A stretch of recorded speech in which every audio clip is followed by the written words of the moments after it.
Halo semuanya, perkenalkan nama aku Valencia Gabriela dan saat ini saya sedang bekerja di Traveloka sebagai Product Manager dan juga lagi merintis my own social enterprise bernama Indonesian Women League. Nah, Indonesian Women League ini sebenarnya adalah komunitas perempuan untuk saling share dan saling empower one another supaya semua perempuan Indonesia bisa tahu bahwa sebenarnya mereka tuh worth it dan bisa melakukan lebih dari apa yang mereka pikirkan. Dan sebelum ini, tahun lalu saya mengambil S2 di Master of Entrepreneurship di University of Melbourne dan juga sebelumnya saya bekerja di Unilever Indonesia selama 2 tahun sebagai brand leader dan juga assistant brand manager.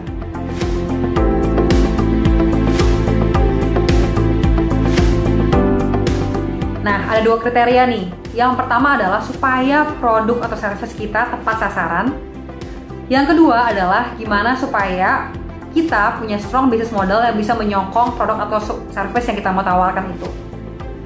Yang pertama adalah supaya tepat sasaran.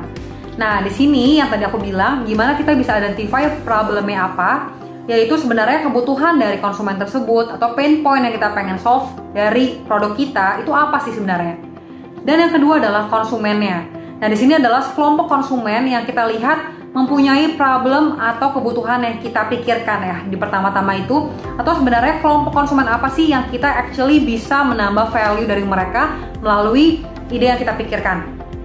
Nah, jadi kita harus lihat dulu dari problemnya apa dan juga konsumen yang memiliki problem tersebut tuh apa. Dari situ kita pun harus validasi nih, apakah problemnya itu tuh sebenarnya eksis nggak sih? Dan juga sebenarnya konsumen yang punya problem itu ada nggak sih? Atau seberapa besar? Nah, di situ kita harus validasi melalui ngobrol sama konsumen, focus group, atau survei untuk bisa benar-benar tahu kira-kira problemnya apa dan juga konsumennya apa. Nah, dari situ, setelah itu pun kita bisa membuat yang namanya minimum viable product atau MVP.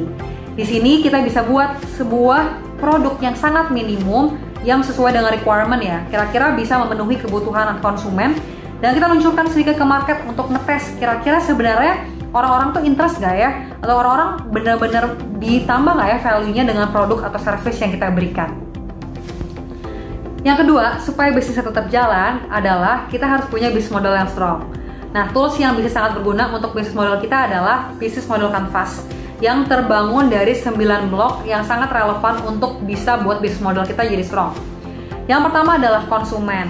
Di sini yang aku bilang, kita harus pilih nih konsumen apa yang bisa kita bantu menyelesaikan problem atau pain point mereka. Di sini harus spesifik ya. Konsumennya itu nggak cuma general, misalkan perempuan Indonesia, tapi juga misalkan perempuan Indonesia, umurnya berapa, tinggal di mana, behavior-nya kayak gimana, personality-nya seperti apa, atau misalkan dia demografik, kerjaannya apa. Nah, itu benar-benar lihat tuh, kira-kira konsumen mana sih yang actually membutuhkan atau mempunyai kebutuhan tertentu atau pain point tertentu. Nah, baru comes yang kedua adalah value proposition. Jadi melalui produk atau service kita, sebenarnya value apa yang bisa kita berikan ke konsumen-konsumen tersebut. Lalu yang ketiga juga ada customer relationship. Sebenarnya gimana kita bisa punya relationship yang baik dengan konsumen. Yang keempat adalah channel, gimana kita bisa nge-reach konsumen tersebut. Lalu yang kelima adalah key activities, yaitu hal-hal apa aja yang harus dilakukan sama perusahaan kita. Misalkan marketing, atau misalkan cari supplier, dan juga banyak hal lainnya ya. Dan juga ada key resources dan juga key partner. Jadi resourcesnya tuh apa sih? Mungkin human resource, financial resources, dan juga banyak hal lainnya. Dan juga yang kedua adalah key partner. Jadi ini adalah kayak supplier atau mungkin human resource department atau apapun key partner yang dibutuhkan untuk kita membuat bisnis kita. Dan dua yang terakhir adalah revenue dan cost. Gimana kita cara membuat uang atau menghasilkan uang dari produk doang atau dari hal lainnya. Atau juga cost, yaitu sebenarnya cost-cost apa aja yang kita butuhkan nih untuk membuat bisnis kita.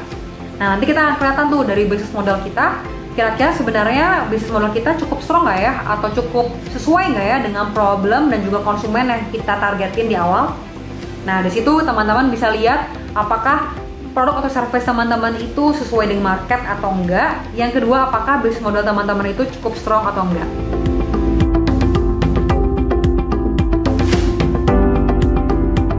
Jadi, hal yang harus hindari ketika membuka bisnis ada 2. Yang pertama adalah start dari solutionnya. Ini sangat nggak boleh Kenapa? Karena kita mau menghindari untuk membuat produk atau membuat servis yang nggak ada yang mau. Yang kedua adalah start cuma dari asumsi kita. Kita harus berani memvalidasi asumsi-asumsi kita dari problem yang kita punya atau mungkin konsumen dengan cara yang tadi aku bilang. Go to the market, go out of the building, ngobrol sama orang-orang, ngobrol sama konsumen, dan bahkan sampai membuat produk minimum yang kita bisa offer ke market.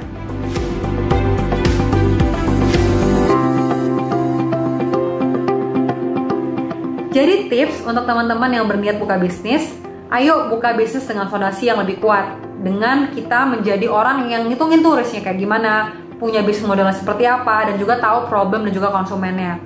Karena menurut buku dari Originals by Adam Grant, sebenarnya orang-orang yang risk averse atau orang-orang yang actually menghitung yang tadi ya, membuat fondasi, lihat risknya, dan juga ngelihat apa yang harus dilakukan dan strateginya seperti apa, adalah orang-orang yang bisa successful in the business dan juga bisa last long bisnisnya.